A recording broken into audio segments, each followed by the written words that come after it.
Не перевозите продукцию животных происхождения? Февраль. Кайбицкий район. Село Старые Чичкабы. При въезде и выезде транспорт тщательно осматривают ветеринарные инспекторы. Бруцеллез подтвердился у животных сразу в 5 хозяйствах и одном КФХ. Весь скот пошел на убой. Вывоз запрещен.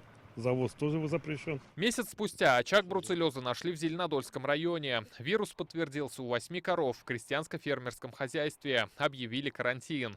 По версии ветеринаров, больных животных завезли без документов.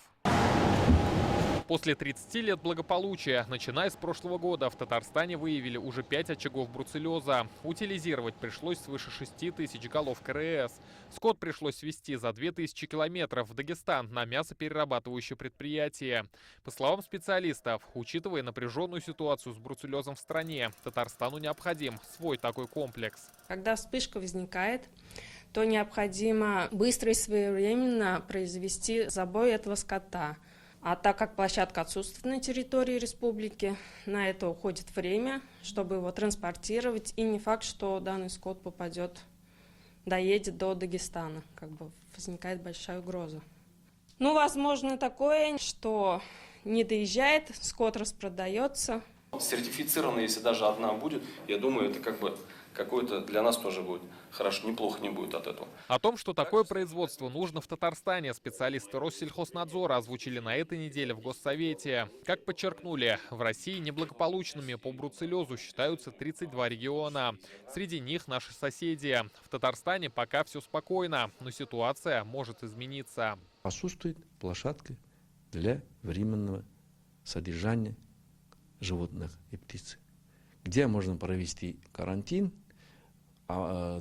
организовать взятие крови, чтобы исключить в первую очередь заразные инфекционные болезни, но и в том числе особо опасные болезни.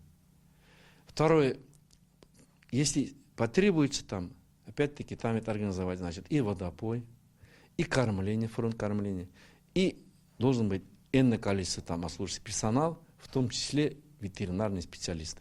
Пока ввозимый скот проверяют на 2 постах – в Верхнеуслонском районе и на трассе Москва-Уфа. Дежурство на дорогах ветеринары продолжат, но упор нужно делать на разъяснительную работу с владельцами животных, отмечают в Россельхознадзоре.